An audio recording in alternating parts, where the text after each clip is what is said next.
இன்னைக்கு ரொம்பவே டேஸ்ட்டான மும்பை மசால் பூரி எப்படி செய்யுதுன்னு பார்க்கலாம். ரொம்ப டிஃப்ரெண்ட்டாக இருக்கும். ட்ரை பண்ணி பாருங்கள். வீடியோ பார்த்தீங்கன்னா உங்களுக்கே தெரியும். ஒரு ஜாரில் கொஞ்சமாக கருவேப்பிலை எடுத்துக்கலாம். இது கூட 3 பச்சை மிளகாய் சேர்த்துக்கலாம்.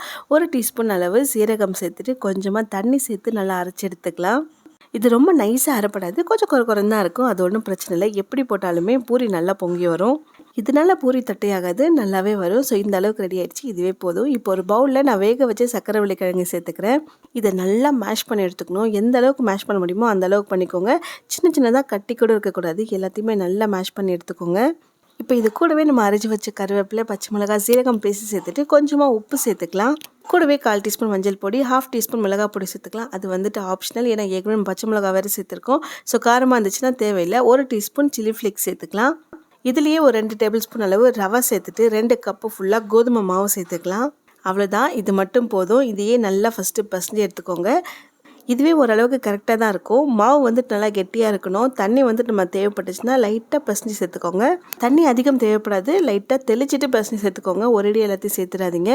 இந்த மாவு ஊற வைக்கவே வேண்டாம். பூரி செய்யும் போது நல்லா சாஃப்டாக இருக்கும், ஏன்னா நம்ம கிழங்குலாம் சேர்த்துருக்கோம். மேலே வந்து ட்ரை ஆகாமல் இருக்கிறதுக்கு லைட்டாக ஆயில் அப்ளை பண்ணிவிட்டு பசிச்சு வச்சுடுங்க. நம்ம மாவு எவ்வளோ திக்காக, அதாவது கெட்டியாக பசிடுமோ அந்தளவுக்கு பூரி நல்லா ஒப்பி வரும். அதே சமயம் எண்ணெய் பிடிக்காமல் இருக்கும்.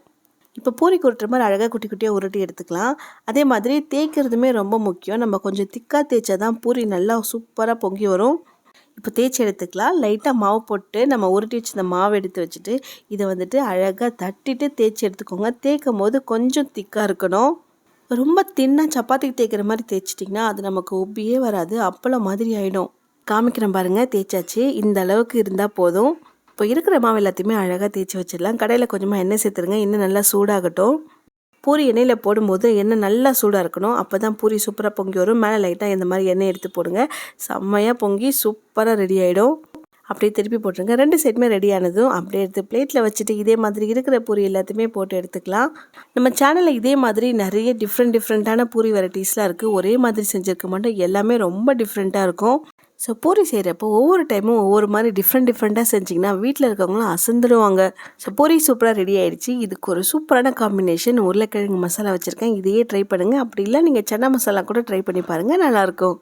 இந்த உருளைக்கிழங்கு மசாலா வேணும்னா கமெண்ட்டில் சொல்லுங்கள். நம்ம நெக்ஸ்ட்டு அந்த வீடியோவும் பார்க்கலாம். ஸோ இந்த மும்பை மசாலா பூரியை ட்ரை பண்ணிவிட்டு மறக்காமல் எனக்கு கமெண்ட் பண்ணுங்கள். ஜாலியாக சாப்பிட்டு என்ஜாய் பண்ணுங்கள். அப்படியே மறக்காமல் நம்ம ஸ்பைசி சமையல் சேனலையும் சப்ஸ்கிரைப் பண்ணிவிடுங்க. இதே மாதிரி எக்கச்சக்கமான டிஃப்ரெண்ட் பிளேசஸ்லேருந்து செஞ்ச டிஃப்ரெண்ட்டான ரெசிபீஸ்லாம் இருக்குது. ட்ரை பண்ணிவிட்டு மறக்காமல் கமெண்ட் பண்ணுங்கள்.